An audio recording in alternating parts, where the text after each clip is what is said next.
사이다 무비튼. 내 이름은 김한희. 도쿄에서 시집온 후 한 병원에서 야근 간호사로 일하고 있다. 솔직히 야근은 하고 싶지 않지만 2세대 주택 대출금 때문에 어쩔 수 없이 하고 있다. 남편 한진상과 결혼하고 여기에 와서 살게 된 것도 2세대 주택을 지은 것도 모두 시부모님의 희망사항이었다. 결혼하면 우리 사는 대로 와서 살아라. 한 집에서 사는 건 피곤하지?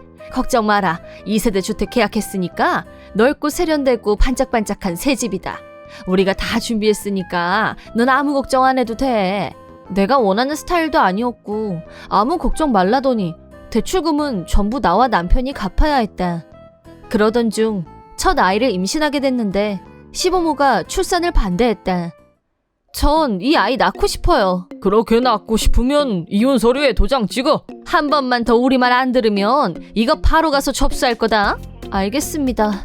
아이의 출산을 반대하는 건 대출금을 갚아야 하기 때문이다.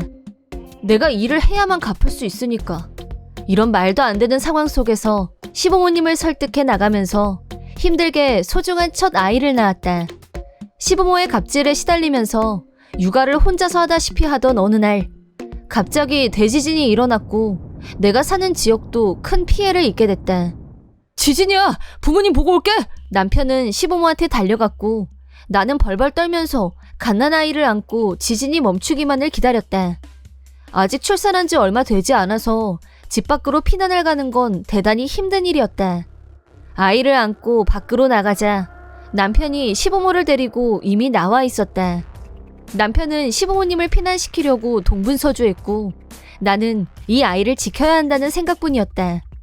아이를 남편한테 안으라고 했지만 남편은 나와 아이한테는 눈길도 주지 않고 오직 시부모만 챙기고 있었다.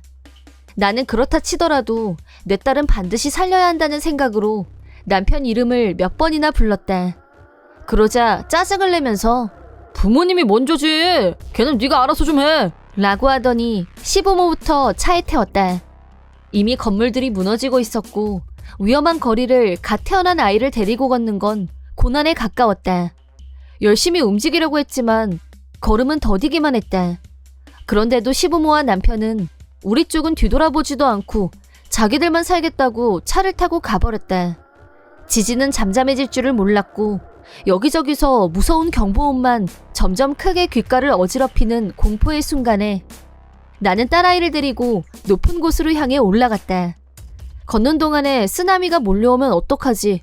불안과 공포로 몸이 떨려왔지만 딸아이를 안고 울퉁불퉁 뒤틀어진 길을 뛰기는커녕 걷는 것도 어려웠다. 그런 길을 걸으면서 남편 한진상에 대해 모든 희망을 버렸다. 남은 것은 분노뿐이었다. 지진이 일어나자마자 나와 딸아이는 안중에도 없고 시부모부터 챙기러 뛰어나간 한진상. 자식이 부모를 챙기는 걸 뭐라고 하는 게 아니다. 어떻게 자기 부모만 챙기고 아내와 자식을 버릴 수 있는지 죽을 때까지 그 순간만큼은 잊을 수 없을 것 같았다. 하지만 지금은 그런 생각을 하는 것조차 사치였다.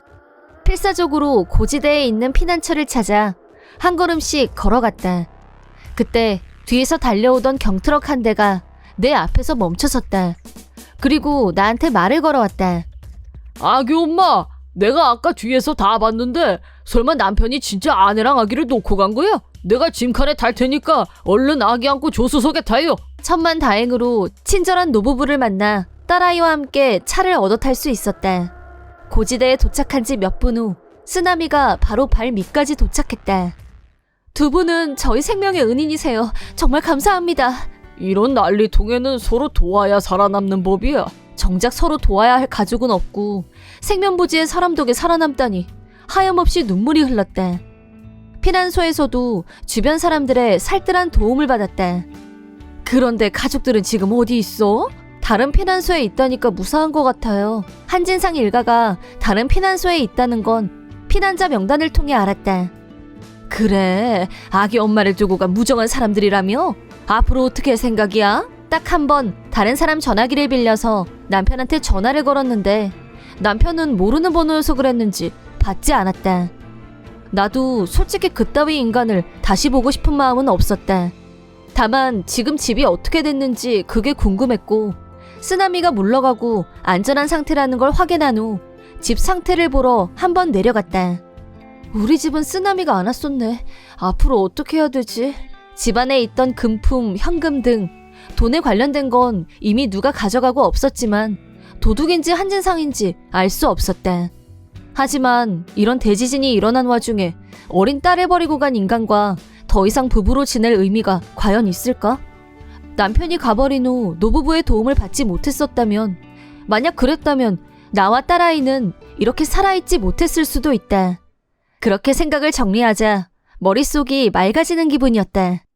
이 집에 다시 돌아와 사느니 차라리 이혼을 하자.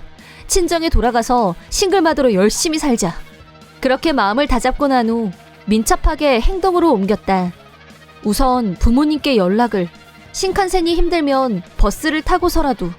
행동의 순서를 정한 후 지금까지 나와 딸아이를 도와주셨던 분들께 사정을 말씀드렸다. 그러자 모든 분들이 그게 좋겠다고 용기를 불어넣어 주셨다.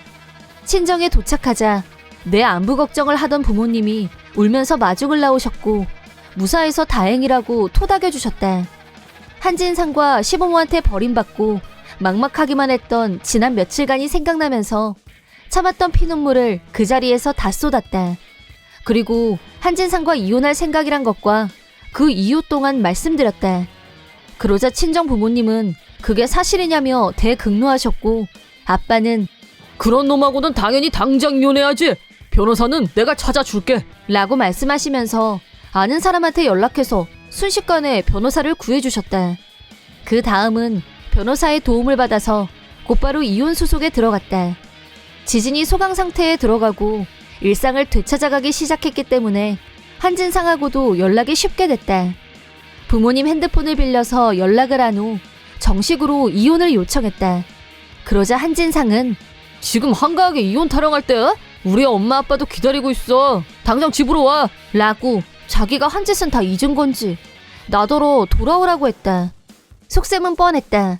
이유는 단 하나, 대출금 변제를 위해서일 거다. 나는 무슨 일이 있어도 이혼할 거야. 양육비도 받아낼 거고 변호사 선임했으니까 그렇게 알고 있어. 나는 한진상과 끝까지 싸우기로 마음먹었다. 재판에서 한진상은 감성에 호소할 작전을 세운 것 같았다.